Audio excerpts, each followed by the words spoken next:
Me presento, yo soy Rogelio Scioffi, soy secretario científico de la SAE. Gracias a todos por estar escuchando.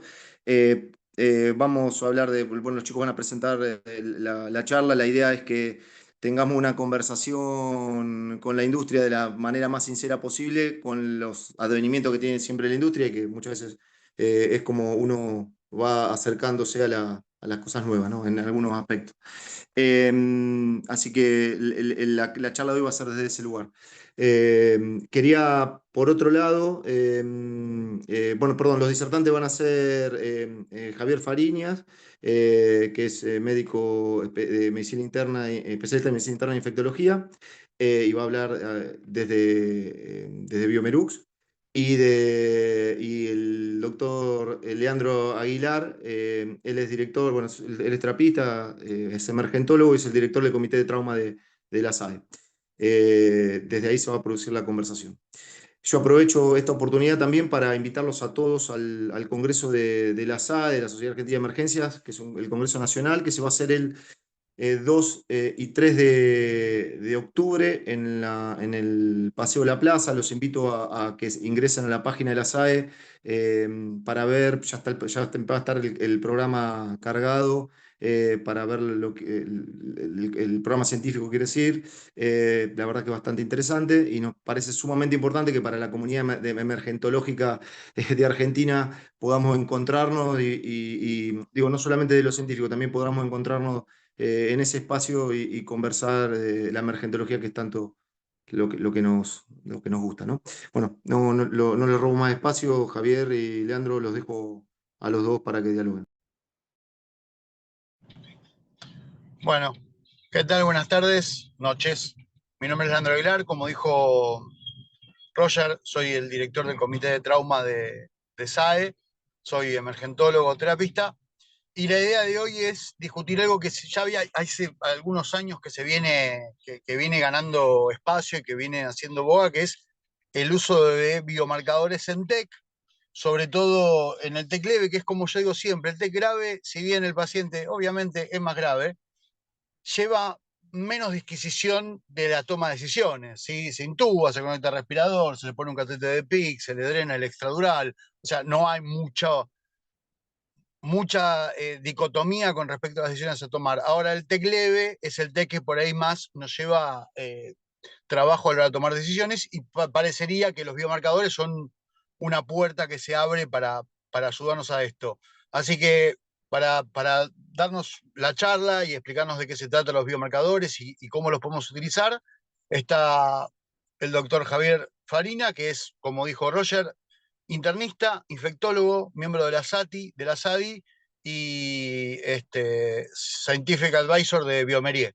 Así que sin más vueltas, Javier, cuando quieras, empezás. Bueno, muchas gracias por las presentaciones, gracias a la SAE por el espacio. En primer lugar, sí, con decirles que hoy me toca estar hablando desde el lado de la industria, pero que sin duda que somos colegas y que al margen de figurar ahí especialista en medicina interna e infectología, soy intensivista, he hecho 12 años guardia de terapia intensiva, los días sábados, hermoso. Así que la idea es contarles un poquito de estos biomarcadores y aprovechando el número de participantes que somos, los invito, en primer lugar, si surge alguna pregunta durante alguna diapo que quieran dejar asentada en el chat, la trato de levantar en el final. Y si no, obviamente al final dispuesto al intercambio, que es la parte también rica de todo esto. Vamos a hablar de biomarcadores en TEC, puntualmente en TEC leve, y de una nueva tecnología que es este VIDAS TBI, que incluye dos biomarcadores que son GFAP y UCHL1. Un poquito de la agenda, de lo que vamos a charlar.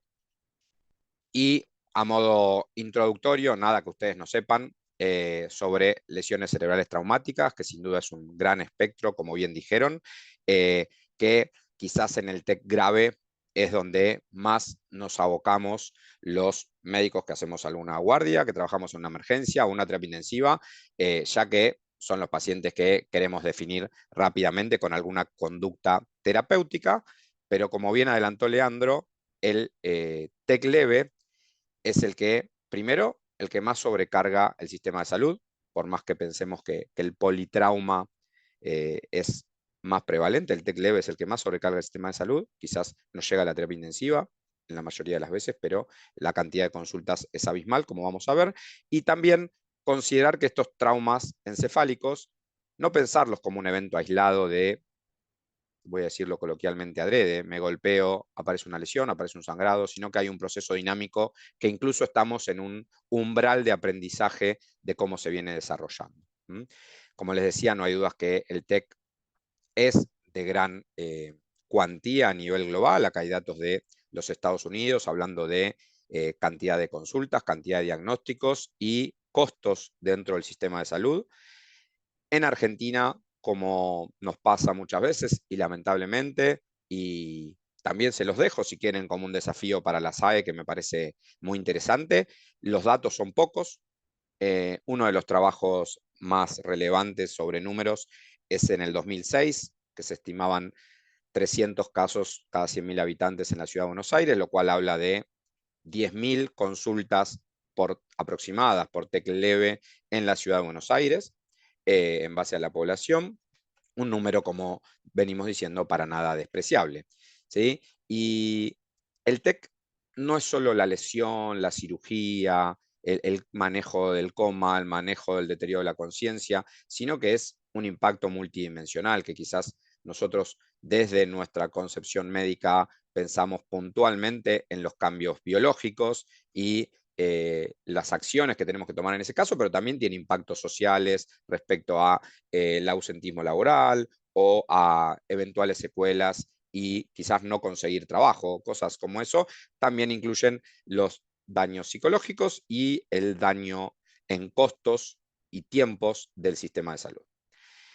Cuando clasificamos TEC, todos conocemos el Glasgow, lo usamos, sabemos que tiene déficit, sabemos cómo nos cuesta a veces interpretarlo, ni que hablar cuando hay que intubar al sujeto, ni que hablar cuando hay una intoxicación en camino.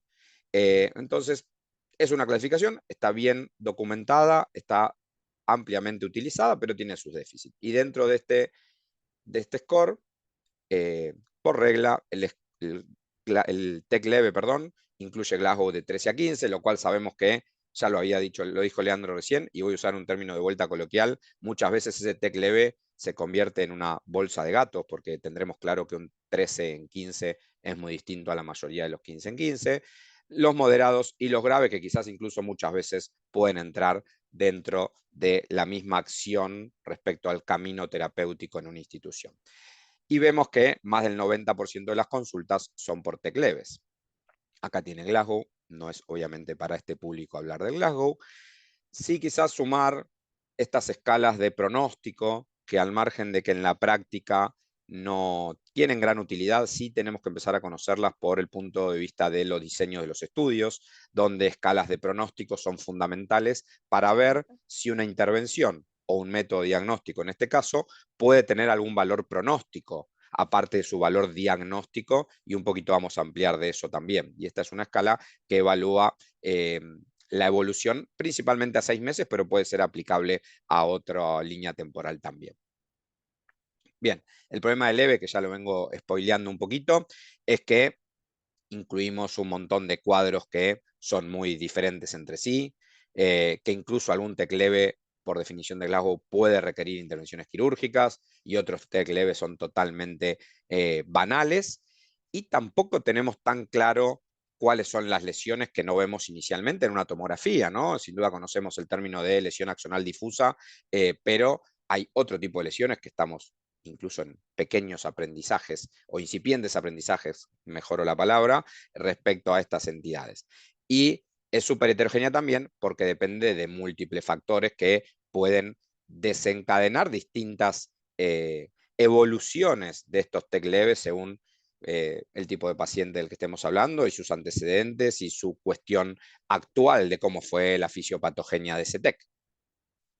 También venimos aprendiendo que un TEC leve, incluso con tomografía normal, puede a mediano o largo plazo dejar secuelas y tener alteraciones del sueño claramente, o asociarse a incremento de otras patologías. También esto estamos en aprendizaje. Hay más ELA, por ejemplo, en jugadores de fútbol americano, ¿sí? Hay más incidencia de ACV en pacientes con múltiples TEC, y así otras patologías que, como la demencia, por ejemplo, que quizás no la correlacionamos directamente, pero que se están empezando a ver en grandes poblaciones, que hay cierta asociación entre TECs leves, ni que hablar a repetición, y eventos a mediano y largo plazo que no nos queda bien todavía en claro esa fisiopatogenia.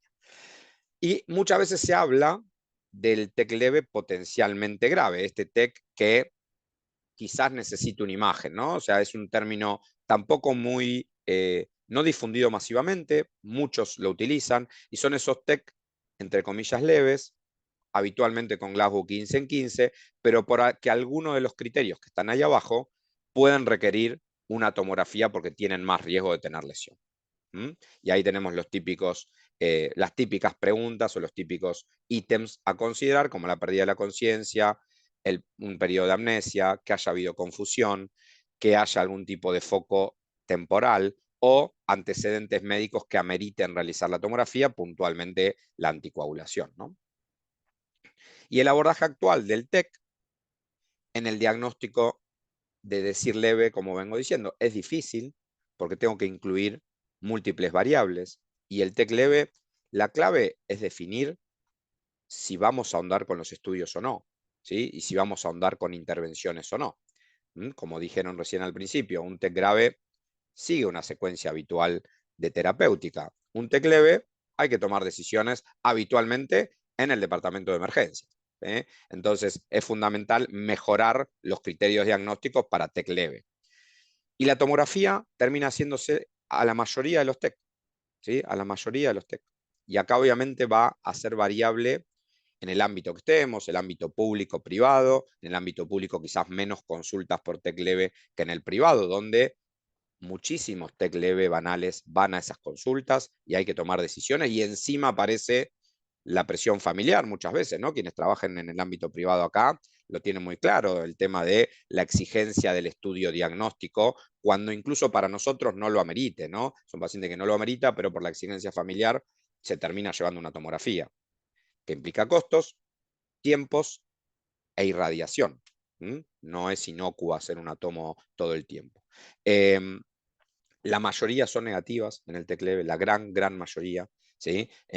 Y es por eso que se sobreutilizan. Acá uno de los trabajitos que lo muestra claramente, y yo cambié un poco la parte, el eje horizontal del gráfico porque aplica acá, donde un 15 en 15 sin factores de riesgo, menos del 1% de tomografías patológicas.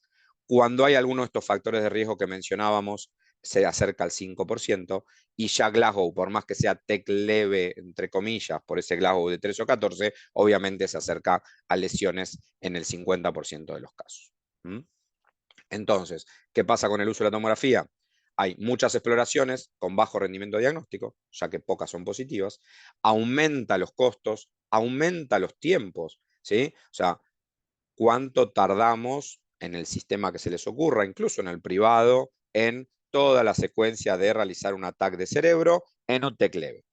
Desde el pedido, desde el traslado, desde la espera y desde el informe, si es que vamos a esperar el informe, ni que hablar para tomar decisiones. Esto aparte tiene costos, ¿sí? Y es un uso probablemente costo-beneficio respecto a la cantidad de estudios que son positivos, probablemente un uso inapropiado en muchísimas de las situaciones. Y ni que hablar nuestro amigo camillero, que esto el otro día se lo mostraba a unos residentes, se sintieron identificados, que cuando dependemos del camillero, este personaje difícil de encontrar puntualmente en el sistema público, para quienes hemos hecho emergencia lo sabemos, también aplica a esta situación de trasladarlo, y muchas veces lo tenemos que trasladar nosotros mismos al paciente. ¿Cuáles son las alternativas actuales a las imágenes? Bueno, por un lado, las reglas de edición clínica, que es un poco esto de potencialmente grave pasado a reglas concretas. Las más conocidas son la canadiense, la de New Orleans y la Nexus, ¿sí?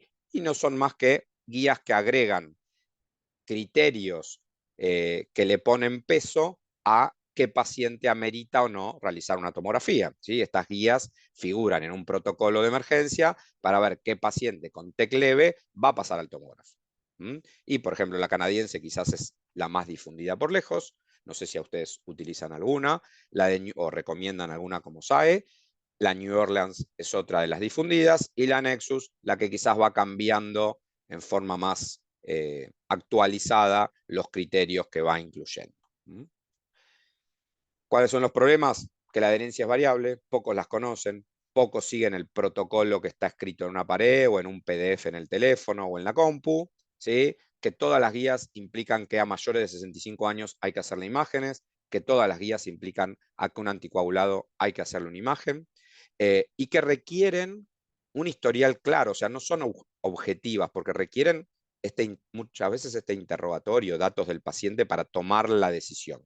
Y sin duda que toda esta ambigüedad puede aumentar el uso de tomografías cuando no es necesario. ¿Qué pasa con los biomarcadores? Que es un poco de lo que veníamos a hablar. Bien, en primer lugar, traerles otro biomarcador, ¿sí? Y la historia de las troponinas y la mortalidad por infarto, ¿no? Obviamente no solas, sino asociadas a mejoras en los procedimientos terapéuticos, pero el incremento en las tecnologías diagnósticas tienen una clara asociación con disminuir mortalidad en patologías relevantes, y el ejemplo de la troponina es clarísimo, ¿sí? Con aceptación variable en sus inicios, costó salir de la CPK, ¿sí? Y hoy por hoy ya es se adoptan a nivel universal prácticamente. ¿Y qué son estos biomarcadores de TEC de los que les vengo a hablar? Bueno, primero que se realizan en suero, ayudan a la información clínica para tomar decisiones de si va a meditar un ataque o no por la probabilidad de que haya una lesión. Tienen utilidad dentro de las 12 horas posteriores a la lesión, y hoy por hoy están aprobadas en pacientes adultos de más de 18 años, a pesar de que ya hay estudios en curso y casi finalizados en pediatría. Los dos biomarcadores que incluye este VIDAS TBI, ¿sí? Son el GFAP y el UCHL1. El GFAP es de astrocitos, el UCHL neuronal, ¿sí? Y combinados mejoran el rendimiento diagnóstico, ¿sí? En base a sus umbrales, como vamos a ir mostrando ahora, porque principalmente tienen dos perfiles temporales diferentes. En el momento de la injuria hay daño endotelial con liberación de biomarcadores a la sangre, también al líquido cefalorraquídeo, pero como se eliminan directamente a la sangre, no sería necesario ir a buscarlos al líquido cefalorraquídeo, se eliminan por igual. Responden a distintos lugares. En la lesión primaria vamos a encontrar el UCHL1 y en la secundaria de los astrocitos el GFAP. Y como ven ahí, hay otros biomarcadores. Obviamente, como todas las células tienen un montón de proteínas que se liberan, no todas estas ante un TEC y no todas estas con buen perfil temporal en esa ventana de las 12 horas, que es el principal valor de estos dos biomarcadores usados juntos. Acá, más que ampliar, es dejarles también más gráficas y más citas para que ustedes puedan utilizar. Ya me adelanto que si alguno necesita el PDF de esta disertación, al final tienen mi mail, me escriben y les mando el PDF completo. No necesitan hacer capturas de pantalla del video, porque les mando el PDF directamente sin ningún problema. Y acá quizás la gráfica que mejor resume cómo el GFAP es de los astrocitos, el UCHL1 es de las neuronas y es la primera liberación. Vamos a ver ese perfil temporal de pico muy rápido y descenso también muy rápido. El GFAP se mantiene un poco más tiempo elevado, y es necesario este incremento en la barrera hematoencefálica post-trauma. Acá otra gráfica también para que tengan. Y acá mostrarles que hay más biomarcadores, algunos para trauma, otros para otras patologías, pero que la cuestión de línea temporal y de asociación con no necesidad de tomografía es superadora en GFAP y UCHL1, como vamos a mostrar. Acá la línea temporal, ven que se cruzan ahí a las 8 horas, que el UCHL1 se incrementa rápidamente y que a partir de las 20, 24 horas ya empiezan a bajar, y por eso la recomendación de la ventana de 12 horas, que es donde están evaluados. ¿Sí? Obviamente, si existe una línea temporal, uno podría tener una determinación más adelante, pero para encontrar ese valor predictivo negativo de lesión cerebral que necesitamos, lo ideal es en esas 12 horas de ventana. Y papers como este, que hablan de los desafíos en la atención del TEC y los avances, nos muestran dónde estamos lejos, nos muestra en dónde vamos avanzando, y dentro de donde vamos avanzando, una de las cuestiones que pone sobre la mesa es el incremento en el uso de biomarcadores y resonancia para ciertas lesiones, ¿sí? O sea, la pregunta es, ¿nos alcanza el ATAC? Y quizás nos estamos quedando cortos en muchas de las situaciones que pensamos. Y ahí vamos a poner también el rol de los biomarcadores. ¿Qué es un poco la parte técnica de esto? Bueno, se desarrollan dentro de un equipo que se llama VIDAS, que es un equipo que también puede estar en la emergencia para otros biomarcadores o dentro del laboratorio para otros biomarcadores. Se realiza desde suero, ¿sí? Y el resultado es por un inmunoensayo, ¿sí? Por un tipo algo parecido a lo que era el ELISA, o es el ELFA, para que lo tengan más en cuenta, para quien le interesa la parte técnica, pero lo determinante es que lo ponemos en el equipo, las muestras de suero, y en 40 minutos vamos a tener un resultado, ¿sí? Directamente donde nos va a decir, nos va a dar un valor cualitativo a partir de valores cuantitativos de estos biomarcadores. Si es positivo, ameritaría hacer la tomografía, y si es negativo, junto con la información clínica, podemos decidir no realizar la tomo y eventualmente el egreso hospitalario. Recuerden que hablamos de TEC leves, ¿no? Los valores de rendimiento son altísimos para el valor predictivo negativo, o sea, que es lo que realmente me interesa, o sea, que el marcador sea negativo, me excluye hacer la TAC. La especificidad es baja. ¿Por qué es baja? Y porque en una meningitis, en una hemorragia subaracnoide, en una ACV, también se elevan. Pero ahí no lo vamos a pedir. Al menos por ahora, porque alguna utilidad puede llegar a tener, pero al menos por ahora su rol es en el TEC. Y lo que nos importa ahí es el valor predictivo negativo para no hacer una TOP, que es altísimo. Insisto, muestra de suero, muy poquita muestra, 40 minutos para el resultado y aprobado por ahora en mayores de 18 años. Son valores cuantitativos, o sea, cada marcador tiene su umbral. Si alguno da positivo, cualquiera de los dos me lo va a informar como positivo. Si los dos son negativos, ahí es cuando va a informar un resultado negativo. Esta es la forma que se informa desde el VIDAS. Y lo que nos planteamos es el escenario clínico, que, insisto, no le tengo que explicar a ustedes esta situación por el público avesado que está acá, pero en una mujer con un TEC, ¿sí? Donde tuvo breve pérdida de la conciencia y experimentó confusión y desorientación y náuseas, por más que llegue 15 en 15, la realidad es que hoy en la atención muy probablemente pidamos la tomografía y estaría bien pedida porque tuvo pérdida de la conciencia, náuseas, como decíamos, son factores asociados a que haya más lesiones, ¿sí? Este proceso, ¿sí? Tiene en promedio evaluado, después lo vamos a ver, alrededor de 5.5 horas. Yo siempre digo cuando leo esto, con suerte, ¿sí? Porque muchas veces las esperas y los traslados son lo que más nos detienen a estos pacientes, ¿sí? Y si también, obviamente, variable depende del centro en el que estemos. Y esto va a tener un costo y vamos a usar recursos, costos, dinero, y vamos a usar recurso humano también. Y lo vamos a exponer a radiación al paciente cuando sabemos que el 90% de las tomos son normales.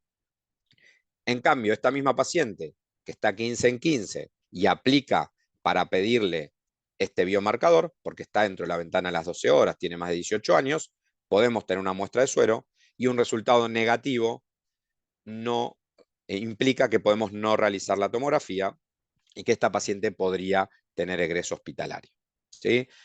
Menos costos, menos recurso humano, ¿sí? Menos tiempo.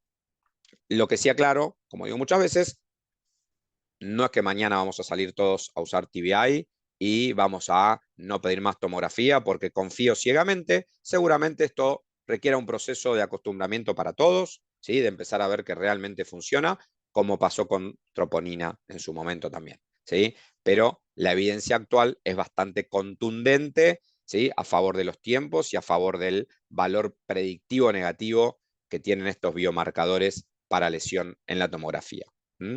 No son para todo TEC, hay que evaluarlo en forma individual como todo, y son sustento de mi sospecha clínica. Como el ejemplo que les decía hoy, ese paciente que vino 15 en 15, que yo creo que no va a tener nada y que el familiar quiere la tomo, ahí tiene un rol. O el 15 en 15 en que puedo tener alguna duda yo, por X motivo, sin duda que también me va a ayudar, pero va a respaldar mi sospecha clínica, va a respaldarla. Si yo tengo muchas dudas y estoy seguro que voy a pedir la tomo, pidamos la tomo, ¿sí? Pero cuando tengo lo más probable que me parezca que no, ahí es fundamental este biomarcador. Volvemos a los costos, ¿sí? El costo medio de una tomografía evaluado alrededor de 5.5 horas, todo el traslado, acá no implica incluso el informe, ¿no? Que esté el informe, tiene costos mayores y exponemos a la radiación a los pacientes con un 90% de estudios normales. En cambio esto, el tiempo total hasta el resultado, 2 horas aproximadamente total de una consulta de un TEC leve.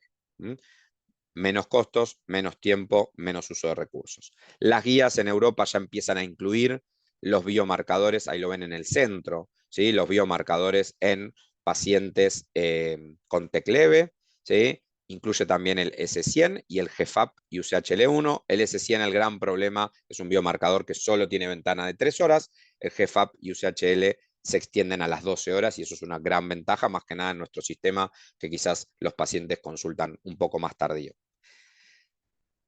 De estudios publicados no les voy a contar todos, hay muchos que se los dejo también para que tengan las citas, pero sí los voy a llevar en la línea temporal de esto, donde en el 2016 ya teníamos, reitero, la línea temporal de estos biomarcadores y el estudio de donde sale este gráfico que les mostraba en la presentación, donde vemos cómo se comportan GFAP y UCHL1, bastante homogéneo incluso en el rango de tiempos y de valores que tienen los dos, y vemos ese punto entre las 8 y las 12 horas donde tienen mayor sustento.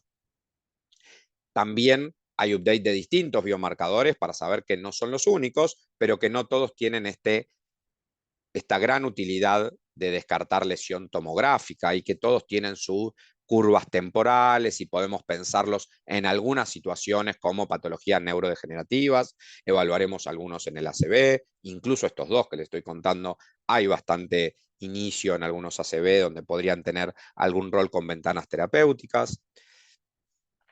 El estudio ALERT-TBI es el que nos trae los datos de rendimiento, ese valor predictivo negativo altísimo y esa sensibilidad muy alta, ¿sí? Y les digo, fundamentalmente el valor predictivo negativo, y empieza a aparecer este numerito que se repite en los posteriores, que es utilizado según lo previsto, puede llegar a reducir un 30% de las tomografías. O sea, obviamente no vamos a pasar a no hacer tomo. Vamos a hacer tomo al que tenga biomarcador positivo, ¿sí? Y también vamos a empezar a ver, dato un poco de spoiler y un poco también de interés, es que con muchos pacientes con biomarcador positivo, o sea que hubo lesión neuronal o del astrocito, tomografías normales. ¿Y qué pasa ahí? ¿Ya sabemos qué hacer con ese paciente?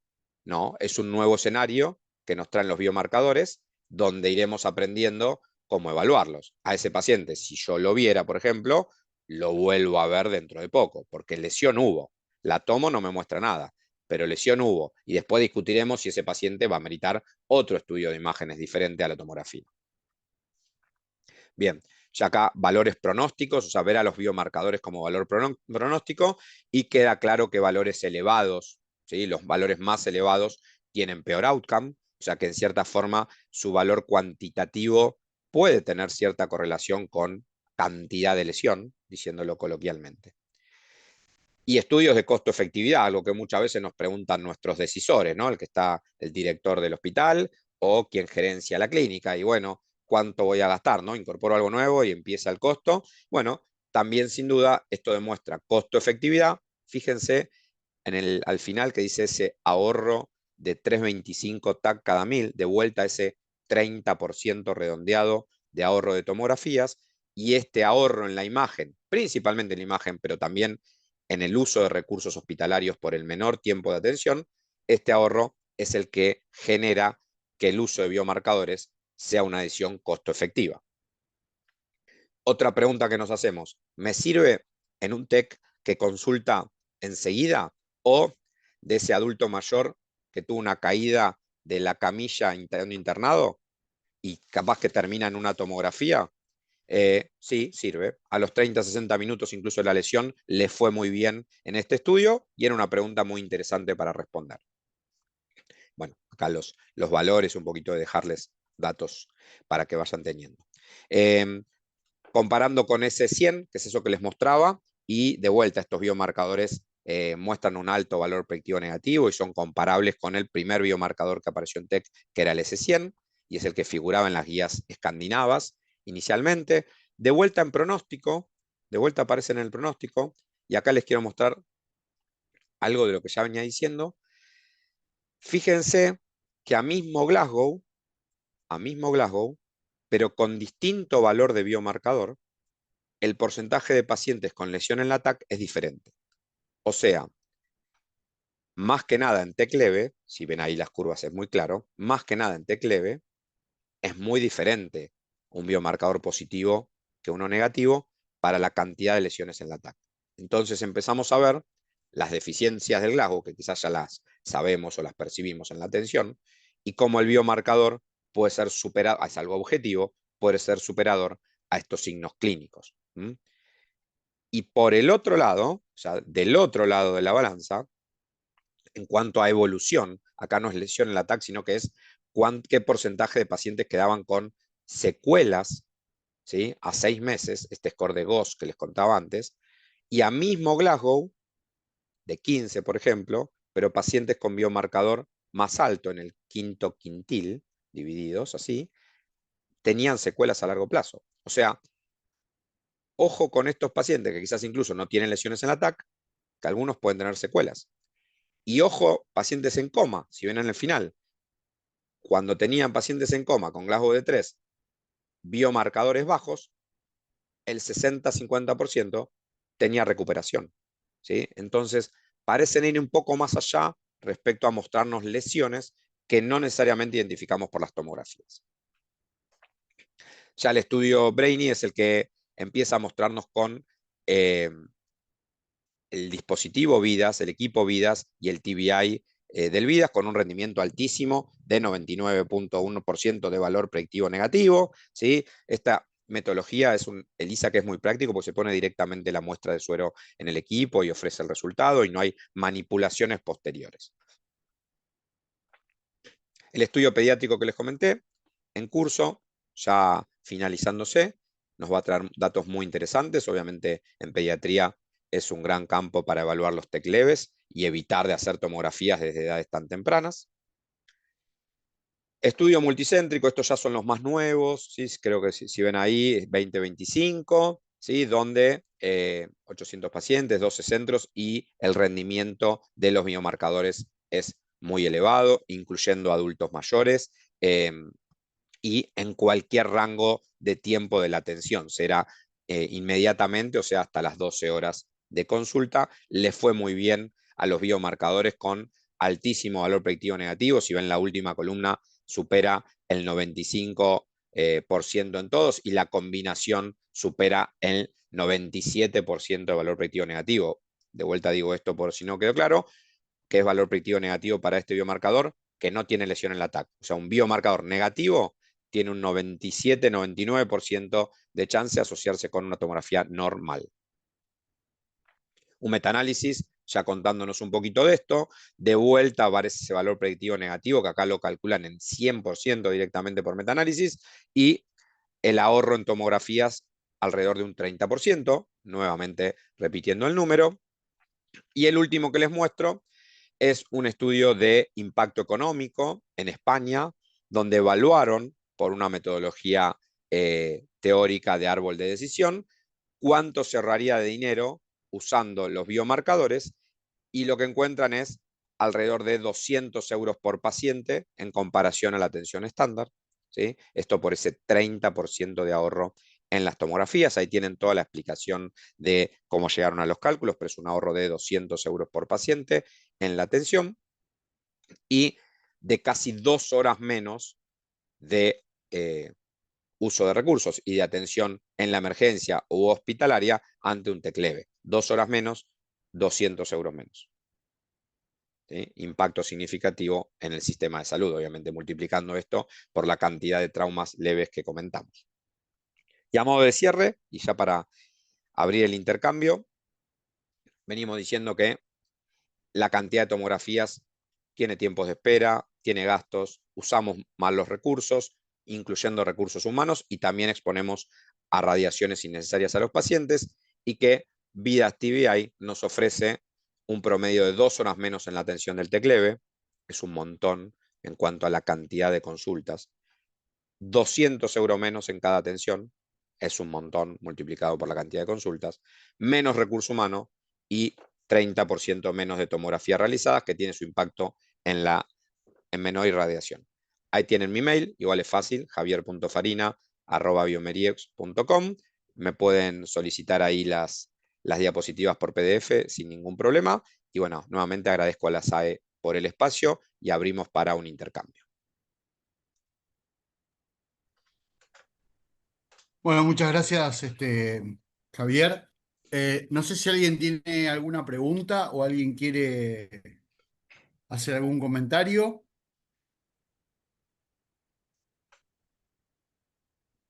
Abre el micrófono y pregunta, Ningún problema. Por micrófono, por ¿no? chat, si quieren, lo que prefieran ustedes.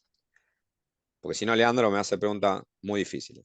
La veo a Andrea, una conocida bioquímica ahí en el chat levantando la mano. Sí, ¿cómo estás, Javier? Hola, André. ¿Cómo va? Te Bien, quería hacer una pregunta. conocidos de la SATI, conocidos de la SATI.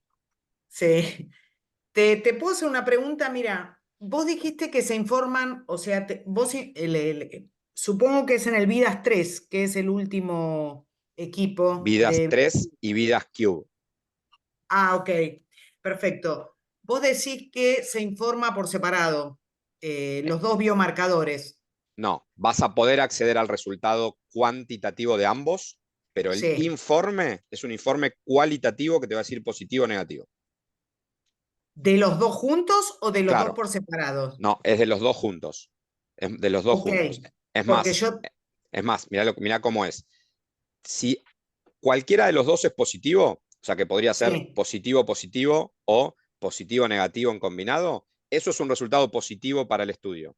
Eso ¿Sí? es lo que te iba a preguntar, si podías tener un positivo y un negativo, alguno Claro, de los dos. claro. E incluso puedes tener, vos que sos bioquímica, y perdón los médicos acá, puedes tener un positivo y un nulo, ¿sí? Porque Claro, te dé sí. nulo por El límite el de control, detección, por por ejemplo, el no control también, detectable. ¿no? Entonces, en ese sentido, te va a dar positivo igual, porque lo importante para nosotros en la decisión es si alguno se elevó, puede haber lesión en la TAC o hay alguna lesión, no lo voy a dejar pasar y le hago la tomografía. Ok, esa era mi duda. Puedes tener uno que tiene un valor de detección, o sea, uno tan bajo, menor al valor de detección del método, por ejemplo, y el otro positivo. Claro, ese resultado Sí, cualitativamente se va a informar como positivo. porque uno de los dos está alto, está bien, por arriba del Totalmente, cutoff. totalmente. Perfecto. Esa era mi duda, Acá, gracias. lo que nos interesa acá, André, es el valor Sí, predictivo negativo. O sea, no dejar escapar lesiones en la TAC. Eso es lo que nos genial. interesa. Perfecto. ¿Alguien tiene alguna otra pregunta? ¿A nadie le surge ninguna duda con respecto al uso? Bueno, yo, Javier, te voy a Gracias. ser honesto. La verdad que no estaba muy familiarizado con el uso de biomarcadores, así que desde que me enteré que teníamos esto, me puse a estudiar bastante. Empecé a leer un montón de artículos. Lo que noté de los metaanálisis, yo en general trato de no leer metaanálisis, porque los metaanálisis esconden un montón de fallas metodológicas a la hora de elegir estudios. A mí lo que me pasó leyendo Coincido. los estudios particularmente son que son muy heterogéneos. La mayoría de los estudios son de TEC moderado y TEC grave. La gran mayoría de los estudios. Los que son de TEC leve son muy heterogéneos con respecto a... Hay muchos de concusión, y ese término que usan los norteamericanos para el TEC banal, la concusión del que hace Ujú. deporte, del que se golpea, Sí, tiene sí. un trauma leve, pero después yo noté mucha heterogeneidad con respecto a los pacientes que estaban incluidos en los metaanálisis. Y también lo que noté es que de los mismos biomarcadores usan diferentes puntos de corte. ¿Eso tiene que ver con la técnica que se usa para la medición o tiene que ver con alguna decisión aleatoria de qué punto de corte se usa para positivo o negativo? O sea, ¿cómo llegan al punto de corte positivo o negativo?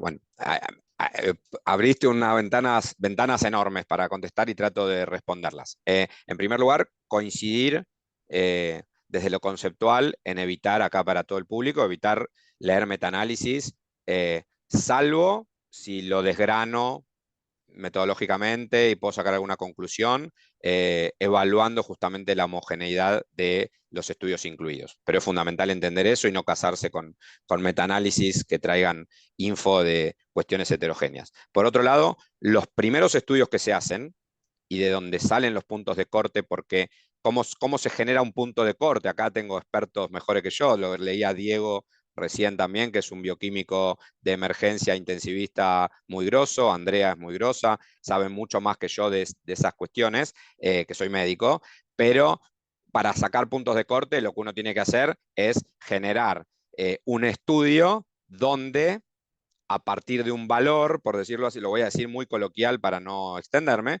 pero a partir de ciertos valores aparezca un odds ratio y una P significativa con un intervalo de confianza que aplique para el 99.5 de las situaciones, ¿no? Una P menor a 0.05. Entonces, los primeros estudios que se hacen en TEC graves o moderados son los que traen la dinámica de los biomarcadores, porque obviamente ahí estaban todos elevados siempre, ¿no? O sea, un TEC grave tenía todos estos elevados y mostraban la curvita hermosa y cómo se movían. Ahora, los nuevos estudios son los que empiezan a traer, bueno, traigamos el TEC leve y mostremos que no hay lesión, y es un poco ahí donde se apunta. Y por eso, si me preguntas, recomiendo una lectura puntualmente de los nuevos estudios para entender dónde se posicionan estos biomarcadores y no los primeros que son los de descubrimiento de la dinámica del biomarcador. Si buscan tropo, van a encontrar un poco la misma historia de cómo empezó. Si buscan procalcitonina, van a encontrar un poco la misma historia de cómo empezó. Pero ahí estamos muy incipientes todavía, está claro eso. ¿Alguien quiere opinar algo? Acá hay alguna enfermedad autoinmune que dé positivo a algún biomarcador de los medios sin TEC. Acá hay alguien que pregunta.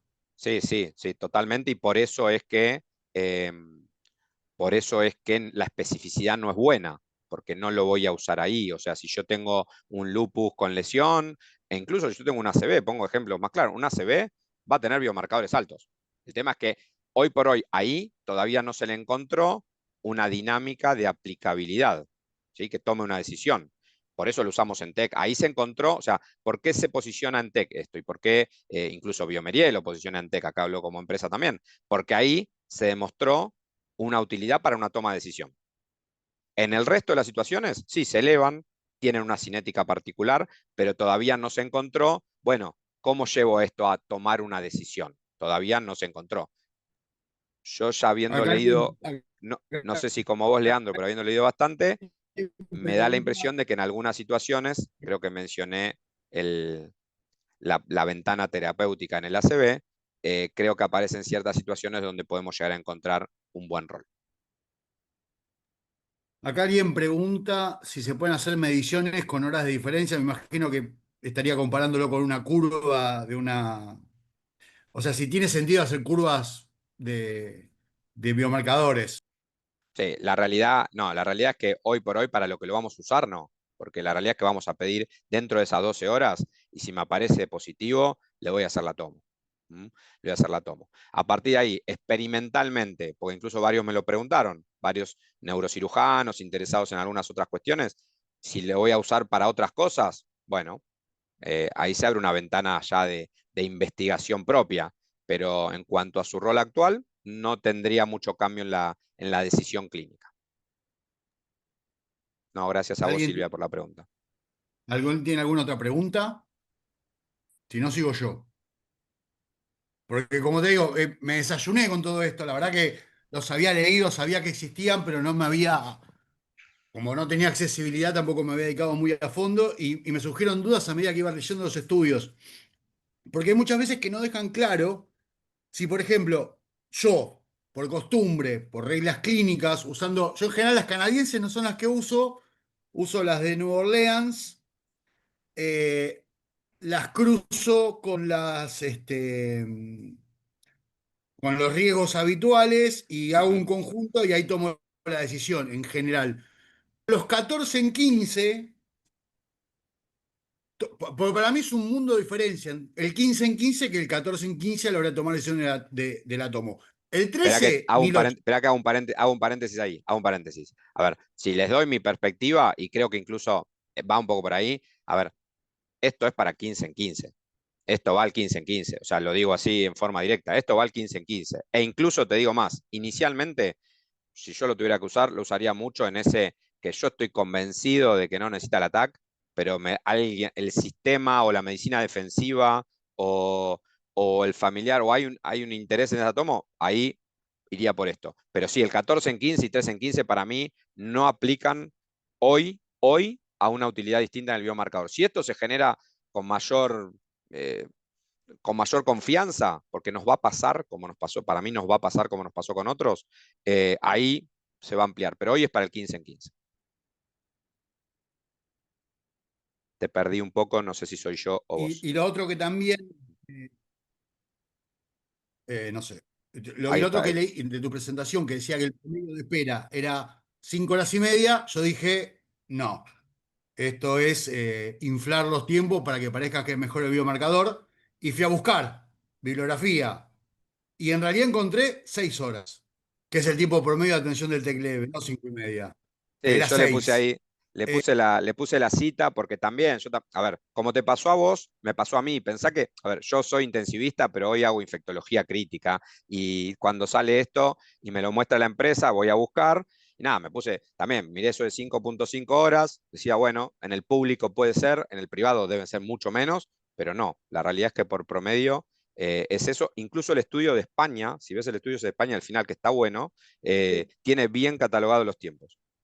Sí, pero a ver, yo busqué bibliografía de varios lugares, incluso en Estados Unidos o viste que hay mucho de trauma que se publica en Escandinavia.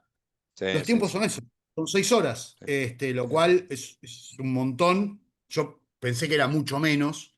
Y sí, lo cierto es que un biomarcador, y a términos prácticos, yo mando la muestra, si la Sí, procesan en el momento, ¿en cuánto tiempo está? 40 minutos. Desde que metes la muestra en el aparato, 40 minutos. 40 minutos. ¿Puedo Bueno, aportar desde el laboratorio algo? Obvio, André, estás sin cámara, André, podés también prender la cámara de... No estoy presentable. Bueno, No, vaya usted, Andrés. Hola, Javier. hola Diego, ¿cómo estás? No, el Acá, tema es, para los que no los conocen, son dos capos que están acá de público, ¿eh? No han venido a acompañarme, sino que están de público y son dos grosos de la bioquímica de emergencia. Así que a bueno, disposición. gracias. No, lo que preguntó Leandro, desde el momento que desde el paciente, nosotros en el laboratorio recibimos el suero, la determinación puede tardar 40 minutos, pero tenés que tener en cuenta que nosotros tenemos que dejar que se forme el coágulo, centrifugar y eso al menos nos tarda 20 minutos, 15, 20 minutos.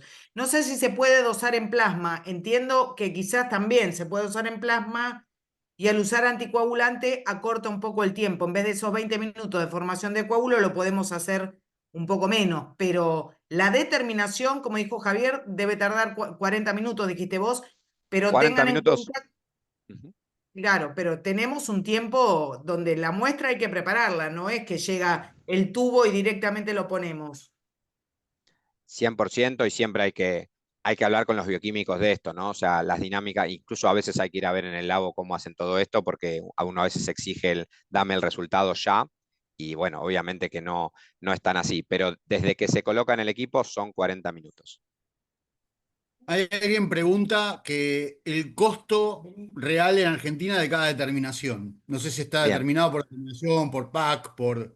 claro, a ver, está ingresando en Argentina, primera respuesta, o sea, ya está disponible, pero está ingresando en Argentina y como los bioquímicos saben y los médicos a veces no tenemos tan claro, depende muchas veces de las cantidades que cada centro utilice, de otros reactivos de la misma empresa que cada centro utilice, o sea, no es tan A o B, no es tan sale 10 o sale 20, pero si quieren, o sea, un aproximado, va a salir alrededor de $40 la determinación, ¿sí? Pero, insisto, muy variable, no se queden con el dato preciso, pero para que sepan ustedes eso.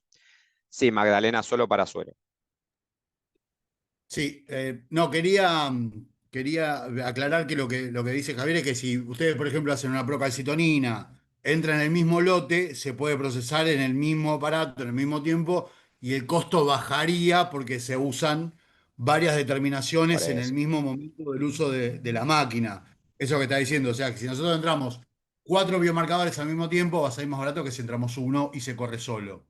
Por la duda, por si Totalmente. no Es, quedaron eso, claros. chicos, aplica para, por más que los médicos a veces no nos damos cuenta, pero eso aplica para cualquier cosa que usemos dentro de cualquier insumo que utilicemos, ¿sí? Así que eso aplica, por eso les digo un estimado para que lo puedan comparar con un costo de tomografía y vean un poco lo que les estoy diciendo, pero puede ser muy, muy, muy variable. ¿Para qué equipos de vidas? Bueno, primero un dato también para los médicos. Los equipos estos son, no se compra el equipo habitualmente es un comodato, ¿sí? Pero puede haber algún tipo de otro acuerdo, pero es un comodato. ¿Y para qué equipos vidas? El Vidas Cube se llama, Cube, y el Vidas 3, ¿sí? Son los dos últimos equipos de vidas y en esos corre tranquilamente. Hola, una pequeña aclaración con respecto, Hernán Cervantes, ¿cómo andas? ¿Todo bien? ¿Qué haces, Hernán? ¿Cómo estás? Bien, todo bien. No, el tema del el costo, más allá de que obviamente uno amortiza por ahí el equipo usando más determinaciones, pero el costo es por determinación. O sea, eso, o sea, por más que uno haga, no sé, troponina, procalcitonina y estos biomarcadores, el costo es por cada determinación en sí. Así que sí, obviamente uno por ahí amortiza en general los costos sumando más biomarcadores dentro de la dinámica del laboratorio, pero no es Ujú. que el que va a ser más barato porque largues una procalcitonina junto con uno de estos biomarcadores. No, perdón, o sea, ok, no, nos estamos metiendo ahí en un ámbito de una gestión, pero también no está mal que también conozcamos de gestión a veces. Sí, lo que me refería, Hernán, no es a eso, pero no es lo mismo, lo digo para antibióticos, es lo mismo, o sea, no es lo mismo si un laboratorio compra 100 biomarcadores XXX a si compra 20, ¿sí? Lo mismo para antibióticos y lo mismo para otras cosas, va por ahí lo que decía y no en cuanto a cuántas corres. Y lo otro que por ahí vi, el sistema, alguien dice que nos dijeron el sistema público, el costo de un ATAC está nomenclado en $120. Sí, sí, sí. Sí, sí. Obviamente que es variable, o sea, con lo mismo, aplica a la variación, pero sí, por nomenclador es 120, 100. A ver, en los estudios de investigación, en un protocolo de investigación, por ejemplo, un sponsor te devuelve $150 aproximado por tomo, ¿sí? O sea, para que sepan, eso es más o menos el costo. Y por nomenclador, 120. Javier, Bueno, alguien... ah, perdón, con respecto al precio de las determinaciones, esto es como a medida que se avanza en el uso y en el conocimiento de estos biomarcadores, el precio va a ir bajando. Nos pasaba con procalcitonina, que en un momento cuando fue la vedette, la procalcitonina era carísima. Y a lo que te referís es, no es lo mismo lo que pagás en una licitación cuando cuando la empresa te cotiza 100 biomarcadores a que si te cotiza 15. Ahí Ahí va, el ahí va. precio Ahí es va. diferente. A eso me refería. A ver, nos metemos en otra charla por eso. Y los bioquímicos invitadísimos a que charlemos cuando quieran de esto. Como les digo, ahí tiene el mail y podemos incluso, André, armar algo. Perdón, Leandro, pero podemos hasta armar algo desde el comité bioquímico de la SATI cuando quieran, sí, también. Así que ¿Cómo eso no? sin ningún drama. Entonces, bueno, pero bueno, de la parte de gestión, saliendo un poquitito de la cosa tan chica de costo, yendo más a lo científico. dale. Lo cierto es que yo por lo menos me desayuné de la utilidad de los biomarcadores en este contexto. Em, Tengo el sesgo de que perro viejo no aprende trucos nuevos. Y la verdad que llevo un montón de años haciendo tomografías por criterios clínicos y no me ha ido mal, pero una herramienta, si logro que realmente sea mucho más rápida que hacer la tomografía, me parece que es muy útil a la hora de, sobre todo los que trabajamos a servicio de emergencia explotado todo el tiempo, sin parar, o sea, Ujú. el overcrowded del sistema de emergencia, si nosotros logramos algo que me agilice el giro de pacientes, pero por eso te quería preguntar, vos lo dijiste en un momento, pero quería recalcar, si el paciente ingresa con 20 minutos del trauma de cráneo, especificidad de los biomarcadores, ¿es la misma que a las 6 horas? Ponele. Sí, sí, ahí tenés uno de los estudios. En realidad lo evaluó a 30 y 60 minutos, no a 20, pero bueno, 30 y 60 me parece un buen valor y le fue bien. Le dio los mismos valores, valor predictivo Sí, sí, bueno, negativo más o menos. que posterior. Está evaluado eso. Era una buena pregunta, incluso cuando yo empiezo a leer, me la hacía y aparece este estudio que la responde, ¿no? Volviendo a tu línea, y que eso creo que lo dije, pero yo lo veo un poco de ahí, es, sí, aparte, a mí me parece que va a facilitar triallar un montón de cosas, o sea, 14 y 3 en 15 van a la tomo, 15 en 15 puedo empezar por acá, me parece que apunta un poco desde ese lado, y entiendo lo que decís de perro viejo, si querés, de confiar en cómo nos manejamos muchas veces y romper paradigmas nos cuesta a todos, pero creo que también hubo muchas cosas que nos rompieron paradigmas. El cambio de la CPK a la Tropo, de inicialmente no sigo con la CPK porque es más barata, entonces no pidamos tropo, ¿no? O sea, yo me acuerdo, yo estuve ahí en esa transición, estaba en la emergencia también, hacía guardia en un hospital público del conurbano y hacíamos esas preguntas y no, pedíamos la STCPK porque pero bueno, creo que va avanzando. Y no digo que todo tenga que tener el mismo final, pero sí me parece que tenemos que escuchar y leer, como bien hiciste, empezar a leer para ver de qué es esto que aparece, que por ahora viene bien. Veremos hacia adelante cómo sigue, ¿no? Bueno, no sé si alguien más tiene alguna pregunta o algo.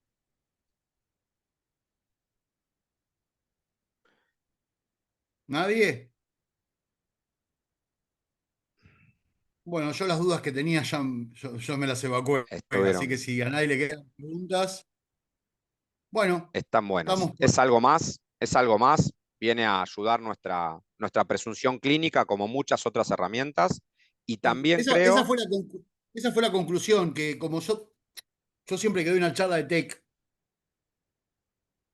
el 80% de la charla es tech leve y moderado y grave es el 20% porque siempre que hay que tomar más decisiones es el tech leve.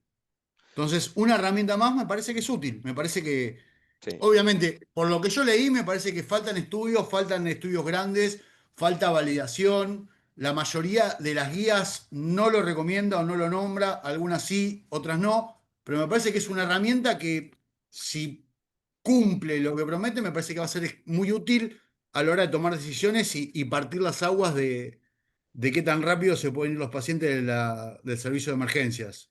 Así que me sí. parece que por ese lado es... Hoy va por ahí, hoy para mí va por ahí, y también creo que estos biomarcadores nos están abriendo una ventana eh, evaluatoria en múltiples patologías que todavía no comprendemos, ¿no? En dinámicas de patologías que pensamos que solo con la imagen está ok. Y a ver, la imagen también sabemos que es dinámica, ¿no? Una lesión, la imagen y la lesión es dinámica. Entonces, como quizás no vamos a andar repitiendo tomo cada 2 horas, quizás haya otras cuestiones que nos manifiesten dinámicas de lesiones intracraneales en forma mucho más práctica. Yo me estoy metiendo ya en lo que es exploratorio, ¿no? Pero también nos abre una ventana ahí de cómo se comporta, a ver, cómo se comporta un amantoma intraparenquimatoso. ¿Lo puedo seguir con imagen? Ok, ¿cada cuánto? ¿Y qué pasa si estos biomarcadores tienen una curva muy fidedigna de cómo se comporta? Doy un ejemplo, ¿no? De cosas que pueden ir Sí, pasando sí. que No, todavía no no sabemos. mover un paciente, no mover un paciente ventilado para hacer un tomocontrol sería Y bueno, por eso, una herramienta. nos abren ventanas ahí. Y ahí preguntaron si se espera en líquido cefalorraquídeo. Sí, está evaluado en líquido, creo que era Victoria, me pareció. Sí, Magdalena, perdón. Magdalena preguntaba si se evalúa en líquido. Sí, hay estudios que lo evalúan en líquido, pero como les decía, y pasa lo mismo con la PROCA, como son de incremento sistémico por la eliminación hacia el torrente sanguíneo, no amerita una toma más dificultosa y es preferible tomar una muestra de sangre directamente, ¿no? En vez de hacer una PL. ¿Mm? No cambia lo que se vio hasta ahora es que no cambió los valores de rendimiento. Bueno, muchas gracias. Parece como muy interesante poder seguir ahondando en estas cosas. Eh, los liberamos y nos veremos en la próxima. muchísimas gracias a la SAE y a todos los que estuvieron intercambiando. Un placer siempre hacer intercambios académicos, así que hay que aprovecharlos cuando podemos. Les mando un abrazo. Buenísimo. Buenas noches a Igualmente. todos. Hasta luego.